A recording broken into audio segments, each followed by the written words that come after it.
दूसरी जानिब सैलाबी रेला सजावल के साहिली इलाके खारोछान में समंदर के संगम पर पहुंच गया। सैलाबी रेले के इंडस डेल्टा पहुंचने पर इलाका मकीनों में खुशी का समय है। जानते हैं वहां पर मौजूद हमारे नुमाइंदे नजाकत शाह से। जी नजाकत, अपडेट कीजिएगा। जी बिल्कुल, दरियाए सिंध में सैलाबी सूरत हाल है और सैलाब के बाद जो कई इलाके ज़ेराब आ गए। इस वक्त मैं जो दरियाए सिंध के उस मकाम पर मौजूद हूँ। ये जो तहसील खारोछान का मकाम है जहाँ दरियाए सिंध और समंदर का संगम हो रहा है। एक तरफ समंदर का पानी है तो दूसरा तरफ है दरिया का पानी।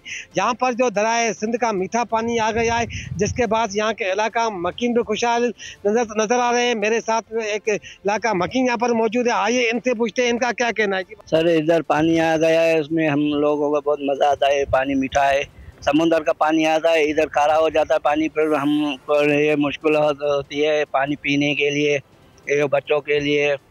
ये बस इसी वजह से। सब्सक्राइब करें और बेल दबाएं ताकि कोई खबर रह न जाए।